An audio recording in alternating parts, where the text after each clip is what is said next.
Hi, and welcome back. Today, I wanted to touch upon something very interesting.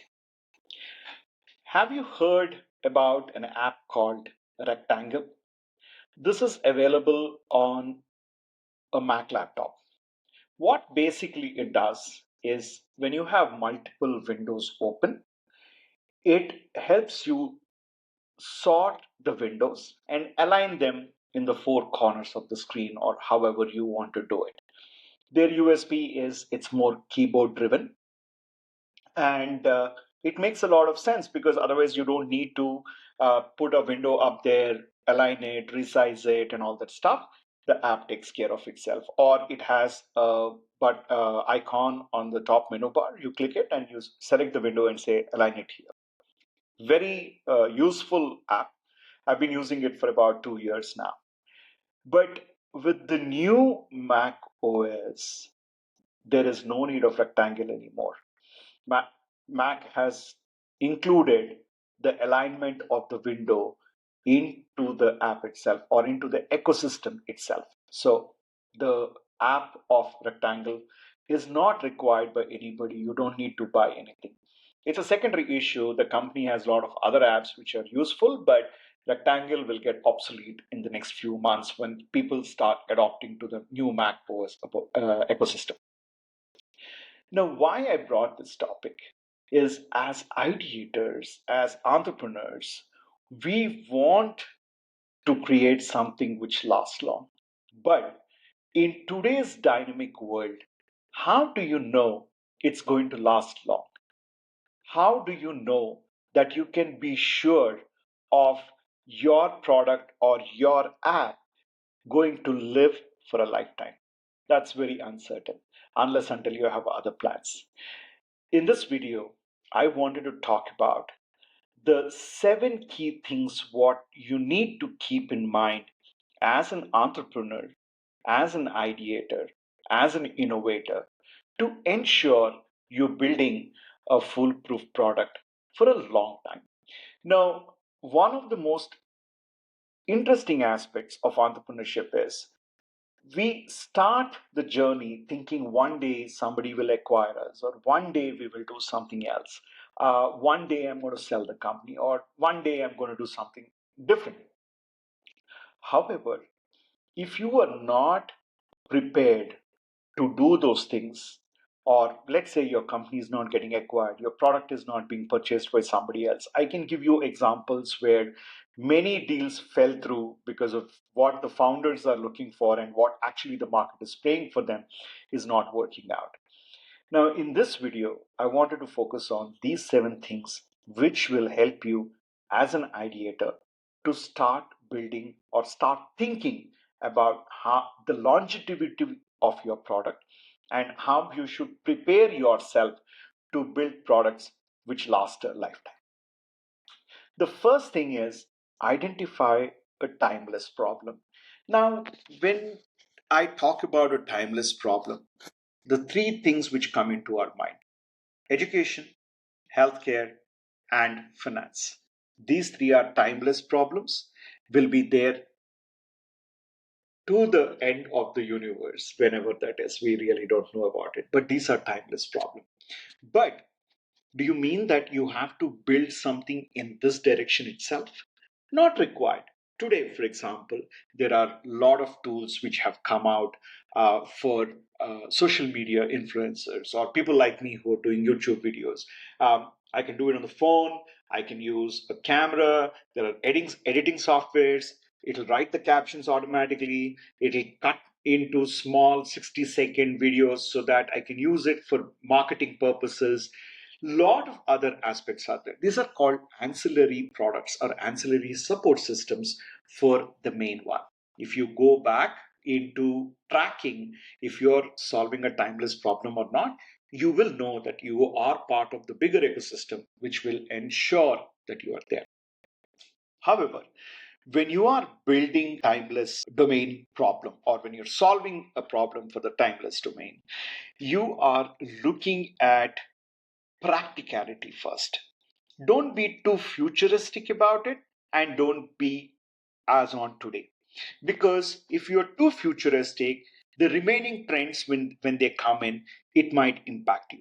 If you are grounded to today solving the problem, you might run out of the energy when actually the other people are solving the problem in a better way.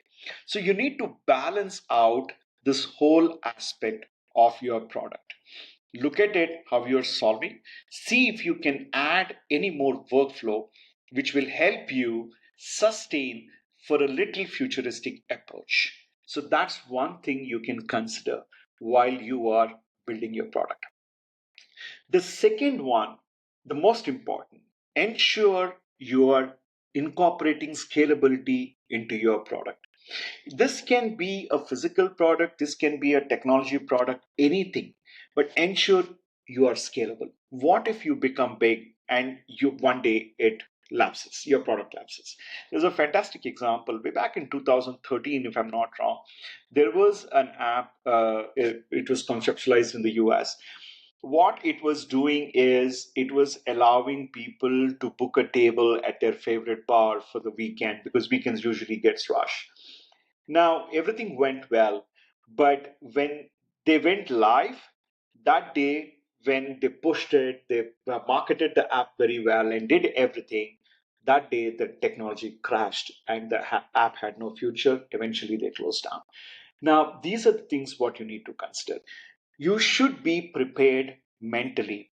How do I scale my technology? Or if you are manufacturing something, how do I scale the production? What if your product becomes a hit? And if you make people wait for the next iteration of your product to come, people will not wait. Somebody else might come up with a bigger wallet, and they will take over your market. So ensure you have scalability. I touched upon this in my previous videos. To ensure you're scalable, you incorporate scalability into your product. The third most important, yes, it will be a little notorious when I talk about this, identify the appropriate technologies correctly. Don't get carried away with new technologies coming. Now, I will spend a little time here sharing my view. Today, everybody, even a small app says we are AI powered. Correct? I'm sure you've encountered. I'll give you my personal challenge in the last 10 days. I'm trying to create YouTube shorts. You must have seen on my channel. Predominantly, I was doing it with myself. Then somebody recommended, why don't you do AI powered shorts so that they're more appealing? Which made sense for me. Then I started exploring what are the platforms which are available where I can do YouTube shorts, and it does the captions and gives it out, or I can use more better visuals in the short so that it attracts people to listen to that short. I have tried n number of platforms. Finally, I'm using Lumen 5. But Lumen 5 is $80 a month subscription. And if I look at alternatives, I'm getting for $10, I'm getting for $12. But one or the other feature is missing what I exactly want. Second, the visuals are not compelling. Everybody is saying we are searching the backend to find the right images to what I'm talking. End of the day, it is Lumen 5 which won. But $80 a month subscription is a little expensive. Now, why this is happening is because technology is expensive, AI is expensive, it is not cheap. So if you want to adopt to AI completely, you need to use expensive tools, and most of us cannot afford. Now, I cut down on a couple of other subscriptions what I have to be able to afford to Lumen 5. But Lumen 5 also, I have a limitation. I can't do more than 5 or 8 shots a month for the $30. So I had to go, even that also it's about 10. So I have to plan my combination of how I'm going to do the shots. In summary, what I'm saying is, just because there is a new trend of technology, everybody is talking about it, don't jump into it. It might not be practical to incorporate everything from day one, because the moment you start incorporating, the returns on investment on your product using the technology will be high, and probably people might not buy it. All I'm saying is, Use the technologies which are appropriate. Don't run behind the hypes of any technology, not even AI. Talk about anything. If you ask my perspective, I'm going to do a video on this and my complete take on how you should leverage AI and how is it efficient, how is it inefficient, what are the limitations. There are a lot of limitations if you have not noticed with AI, and what is the future. Now, the best advantage for us at this junction is any product for a complete 100% utilization takes a lot of time. When I say a lot of time, I'm talking about 15, 20 years time. Now, AI to be adopted across the world, let's say it has really ensured it's touching everybody's life. Trust me, to touch all the 8 billion people on planet Earth, it'll take at least 20 to 30 years. Why? Because right now, the expense you make on incorporating AI into your product is going to be high. So there might not be many people who are wanting to buy your product or service paying a premium price. For the price to come down, there should be more number of users. And for more number of users, the price should come down. I'm repeating it to ensure that you understand what I'm trying to say. Now, how is it adopted into our ecosystem? Only the large companies can afford it today. And when large companies afford it, there are only few sections of the society who can use that power. There are amazing podcasts, there are amazing articles which you can read about how to incorporate AI and how it's making a change. So don't panic that you have to be using the new technologies as and when they come. Give them the gestation period, but your product should solve the problem for your customer in the most inexpensive way, and the customer should be retaining. I'll talk about it as the last point, how to build communities. That's very important. So don't jump onto the bandwagon trying to use any new technology which is coming. Please consider utilizing appropriate technologies for building your product or service. The next point is going to be agility. Be agile so that you don't have surprises when somebody else brings out a product which is either close to you, or it's going to compete with you, or it has more market appeal. So be agile so that you can mentally prepare how to navigate the challenge and incorporate those aspects into your product or service. Build a resilient business model. Don't see when you start selling your product, what we do is, when you look at the break even points, I have seen many entrepreneurs in their pitch decks. If you give me this money, or if I have this money, in 12 months I will break even, right? Because I'm going to sell 100,000 units of my product, or I'm going to sell 50,000 subscriptions for my product. That is not practical. If somebody is writing it, they are doing their market research completely wrong, and it is not making any sense. The reason being, we as entrepreneurs get carried away with the idea and we think everybody is going to accept it. No. The reason why is because the sales and marketing is a long process. It does not sell overnight. Why look at me? I've tried 10 tools. I paid the $10. Secondary issue, I asked for refund for everything. But I picked up one. So the first tool which I paid, if that guy thinks I made a sale, he's not made a sale because I have 24 hours to refund it. I quickly test the platform and it's not for me, immediately request for a refund and close it off back. Right? So building a resilient business model is ensuring you are playing the long term game. Don't try to recoup all your investment within the first year. Try to make people get adapted to your product. Then slowly start increasing the price. I can give you n number of examples why in India, if you relate to Swiggy and Zomato, initially when they came, they had no platform fee, they had no delivery fee, nothing. So over the period of time, after people started adopting it, what happened? They have a platform fee, they have a delivery fee about 2 kilometers. Everything came into picture. right? So no company can survive if day one, if you add all these components, if you're building an app like them and incorporating it, people are not going to buy it. And now with these examples, people are also mentally prepared that, oh, one day this platform will give additional charges for me. So, the society is getting adjusted, not only here, anywhere in the world. I can give you examples. This is how organizations bring people on board. They bring people on board, but the second part is if you can't sustain that onboarding and the service is gone, you will be dead. So there is a fine tuning of everything. So ensure you're building resilient business model. By the way, I do this as my full-time job. I work with entrepreneurs to identify the revenue models and how you can bring in innovation while breaking up your charges, and how you can build more revenue points into your product. If you're interested, leave me a comment or reach out to me, and we can talk about it. Going for the second one, or the last but least, sixth point: build partnerships. Now, when I say build partnerships, on day one, you might not require. You might require over a period of time.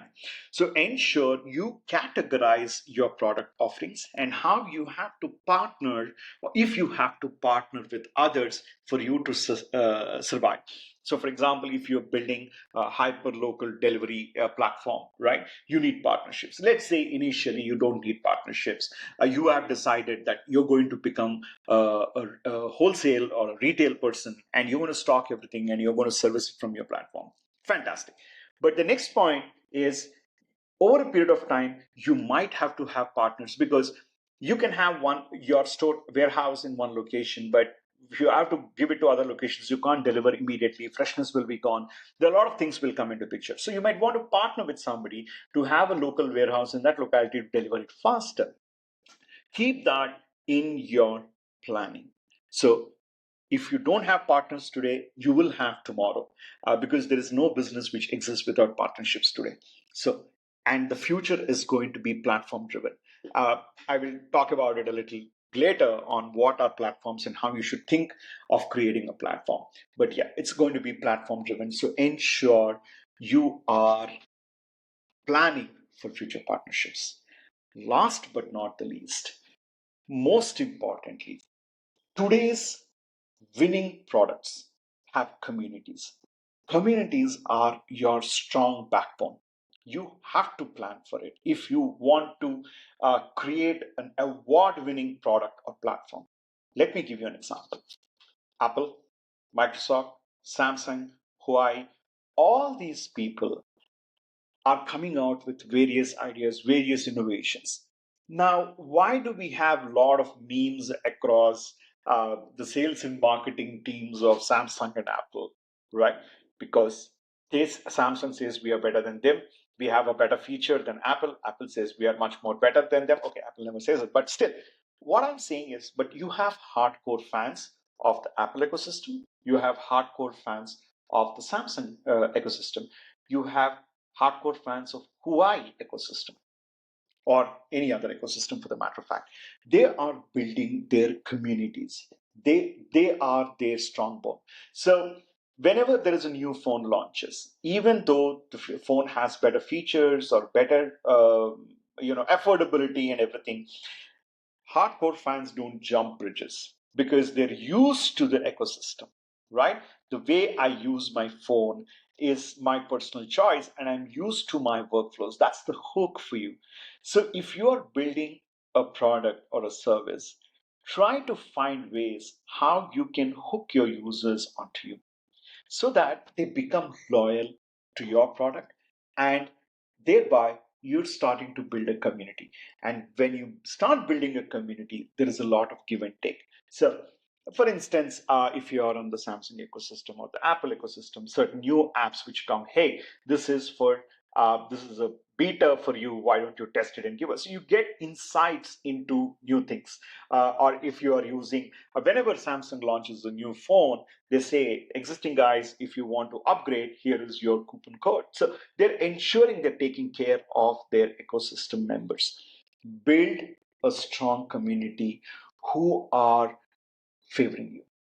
The next most important Listen to your community. When they give you a feedback, listen to the community. Don't be adamant saying, you don't understand. I know what I'm trying to do. If you are successful, great. If not, you lose the members of your community and becomes very, very complicated for you. So, in summary, if you are an entrepreneur preparing to launch a technology product or a hard product, whatever it is, plan for the product life cycle. You want to play for the long term. You want to play with the confidence. Don't look at short terms. Don't look at getting carried away with new technologies or new terms which come into market. No, believe in your problem, believe in your solution, identify a solution which you can scale up and thereby have your community also grow along with you. This will help you create a sustainable, a long lasting product. Hope this made sense. If it does, please do share and subscribe. And if you want to know more about what I do, links are all given below. You want to have a conversation, please set up some time and we can get in and have a conversation. Thank you. And I will look forward to speaking to you soon. Bye bye.